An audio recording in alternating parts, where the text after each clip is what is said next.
کرو. اب second last point number 7. اچھا جی، پھر اتنے بڑے بڑے بزرگ پاگل تھے جو یہ نہیں کرتے تھے. یہ آخری اربا. اب اس میں قرآن کی آیتیں پڑھنا شروع کروں گا. قیامت دن بزرگوں کے ساتھ کیا ہونا ہے جن کی وجہ سے لوگ گمراہ ہوئے. سورہ احزاب کا آخری رکوع پڑھے.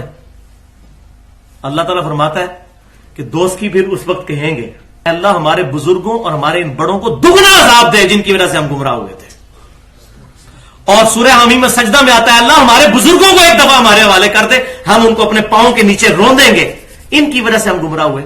اور میرے ایک دوست نے بڑی پیاری بات کی. وہ کہتا ہے ہمارا تو دنیا میں ہی غصہ ہے، آخرت میں تو ہوگا. جب ہم کتاب و سنت کے منہج پہ ہے تو ہمیں ادھر بھی غصہ آتا ہے، یار ہمارے مولویوں میں اتنا پال کیا ان کو لتر مارنے چاہیے.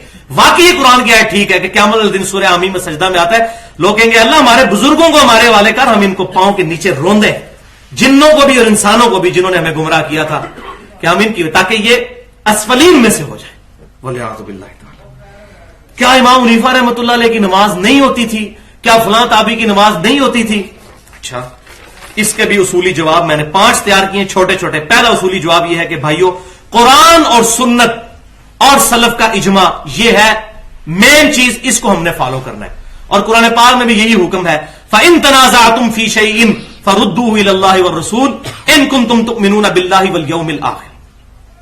اگر تم یوم آخرت پر اور اللہ پر ایمان رکھتے ہو تو جب بھی جھگڑا ہو اللہ اور اس کے رسول صلی اللہ علیہ وسلم سے فیصلہ کرو. اور آج یعنی کتاب و سنت ایز این انسٹیٹیوشن اللہ اور اس کے رسول ہم میں موجود ہیں. ایز این انسٹیٹیوشن یعنی کتاب و سنت. دوسرا جواب خود ہمارے ائمہ کرام نے، امام ابو حنیفہ رحمۃ اللہ علیہ، امام شافعی، امام مالک، امام احمد بن حنبل، امام جعفر صادق، تمام ائمہ نے فرمایا کہ ہماری کوئی بات بھی صحیح حدیث سے ایون صحابی کے قول سے بھی ٹکرا جائے اس کو چھوڑ دو. لہذا ہم اماموں کو بھی مانتے ہیں، اماموں کی بھی مانتے ہیں. ہمیں پتا چلا کہ امام حنیفہ رحمۃ اللہ علیہ کی طرف منسوب یہ بات، اب اس کی بھی کوئی سند نہیں ہے کیونکہ امام شافعی کی کتاب بھی ہے، امام احمد بن حنبل کی کتاب بھی دنیا میں ہے، امام مالک کی کتاب بھی موجود ہے، امام حنیفہ کی اپنی کتاب کوئی موجود نہیں، ورنہ ہم دیکھتے تو اس پہ بل انڈائریکٹلی جو پتا چلتا ہے. تو ہم نے انہی کی بات پر، امام حنیفہ رحمۃ اللہ علیہ کی بات پر عمل کیا کہ ہمیں اتنی صحیح حدیث ملی، ہم نے ان کا قول چھوڑ دیا اگر ہے کہیں پر. اور خود ہمارے حنفی بھائیوں نے بھی چھوڑا ہوا ہے. یہ جواب نمبر ہے 4. 3 مسئلے خود احناف نے چھوڑ دیے امام حنیفہ رحمۃ اللہ علیہ کے. نمبر 1، اور یہ مسئلے کہاں ہیں؟ فتاوی المگیریہ میں، در مختار میں اور الموطا امام محمد میں، جو امام ابو حنیفہ کے شاگرد تھے، کہ امام حنیفہ رحمۃ اللہ علیہ مدینے کو حرم نہیں مانتے تھے. لیکن الحمدللہ آج تمام احناف مدینے کو حرم مانتے ہیں. بخاری اور مسلم میں 50 حدیثیں ہیں فضائل مدینہ پہ اور اس کے حرم ہونے پر. دوسرا مسئلہ، شوال کے 6 روزوں کو وہ بدعت کہتے تھے. اور یہ خالی امام حنیفہ نہیں ہے، امام مالک بھی الموطا امام مالک میں لکھتے ہیں کہ میں نے اہل مدینہ میں سے کسی کو یہ روزے رکھتے ہوئے نہیں دیکھا. اب ان سے بھی بات چھپی رہ گئی. حالانکہ بخاری شریف کو چھوڑ کر باقی 5 کتابیں کتب ستہ کی، صحیح مسلم، سنن ابی داؤد، ترمذی، نسائی، ابن ماجہ میں حدیث ہے جس نے رمضان کے بعد شوال کے 6 روزے رکھے گویا کہ اس نے پورے سال کے روزے، پوری زندگی کے روزے رکھے اگر وہ ہمیشہ رکھتا ہے. اور الحمدللہ میں جب بریلوی تھا اس وقت بھی رکھتا تھا، سارے بریلوی رکھتے ہیں شوال کے 6 روزے. تو امام حنیفہ رحمۃ اللہ علیہ کا یہ قول انہوں نے چھوڑ دیا. تیسرا، وہ عقیقے کو بدعت کہتے تھے اور زمانہ جاہلیت کی رسم مانتے تھے. لیکن الحمدللہ بریلوی ہوں، دیوبندی ہوں، اہل حدیث ہوں، آج سب عقیقہ کرتے ہیں. بخاری میں پورا چیپٹر ہے کتاب العقیقہ کے بارے میں، جامعہ ترمذی میں، سنن ابی داؤد میں میں نے ڈیٹیل کے ساتھ قربانی والے لیکچر میں بتایا. اور 5واں اصولی جواب یہ ہے جو میں بالکل کلیئر کٹ کر کہہ دوں آپ سے کہ میں اپنی ذات کے بارے میں یہ کہتا ہوں کہ میں امام حنیفہ رحمۃ اللہ علیہ ہوں یا کوئی بھی بڑا امام ہو، میں اس کی جوتیوں کے خاک کے برابر بھی نہیں ہوں. لیکن ہم کسی بھی بزرگ کو پروفٹ کے درجے پر فائز نہیں کر سکتے. لا ترفعوا اصواتکم فوق صوت النبی. اگر نبی صلی اللہ علیہ وسلم کی آواز سے آواز بلند کرنے پر اعمال اکارت ہو جائیں گے سیدنا ابو بکر اور عمر کے، کیونکہ بخاری میں یہ آیت ان کے بارے میں نازل ہوئی تھی. حضور سے بدتمیزی نہیں کی، آپس میں لڑ پڑے تھے حضور کی موجودگی میں صلی اللہ علیہ وسلم، اور آوازیں بلند ہو گئی. اللہ نے فرمایا آواز بلند کی اعمال اکارت ہو جائیں گے اور تمہیں خبر بھی نہیں ہوگی، یعنی توبہ کی بھی توفیق نہیں ملے گی. خبر ہی نہیں ہوگی تو توبہ کیسے ہوگی؟ تو جو بندہ حضور صلی اللہ علیہ وسلم کے فرمان کے مقابلے پر کہے کہ ہمارے فلاں بزرگ نے، ہمارے فلاں امام نے کہہ دیا، تو ہم یہی تو پھر رونا روتے ہیں. ہم کیوں اپنے آپ کو کہتے ہیں ہم محمدی ہیں؟ جب یہ لوگ اپنے آپ کو حنفی، شافعی، مالکی، حنبلی کہیں گے تو ہم اپنے آپ کو محمدی کہیں. ان اماموں نے نہیں کہا. اور یہ میرا چیلنج ہے، قرآن میں، حدیث میں یا کسی امام کے قول میں دکھا دیں ضعیف سند سے بھی کسی امام نے کہا کہ میری تقلید کرو. یہ تو اصل بیماری ہے خود.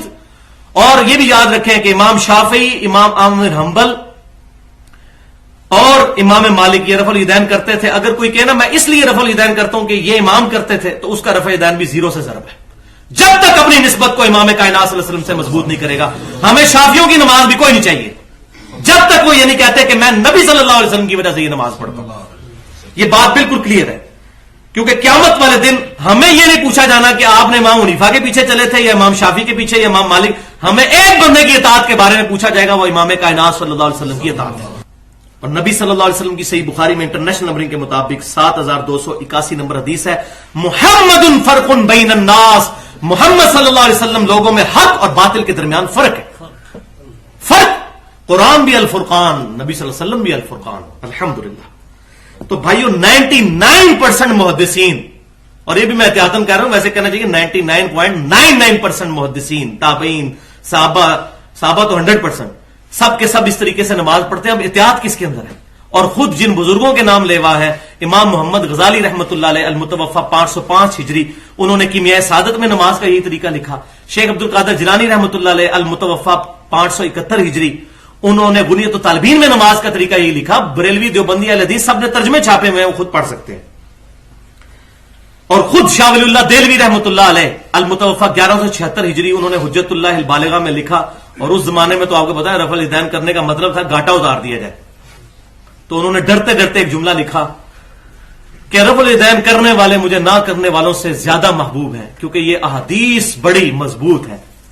3 لیکچرز میں یہاں پر بتا دوں، کیونکہ میں یہ ٹاپک تقلید کا چھیڑ بیٹھا. پہلا لیکچر ہے مسئلہ نمبر 10 کے نام سے اہل سنت پاک.com پر، تقلید اور اتباع سنت میں فرق کیا ہے. 50 منٹ میں بالکل مسئلہ کنکلوڈ کر دیا الحمدللہ. دوسرا لیکچر مسئلہ نمبر 11 کے نام سے تقلید اور پہلے 300 سال کے مسلمانوں کے بزرگ اسلاف. اور تیسرا لیکچر مسئلہ نمبر 31 کے نام سے 40 منٹ کی گفتگو ہے، اجماع کی حجیت اور اس کی 17 مثالیں. اصل میں اکثر مسائل جو ہیں وہ اجماع سے ثابت ہو جاتے ہیں، تقلید کی ضرورت ہی نہیں رہتی. اور اجتہاد جو ہے وہ اسلام کا چوتھا رکن ہے اور قیامت تک جاری رہے.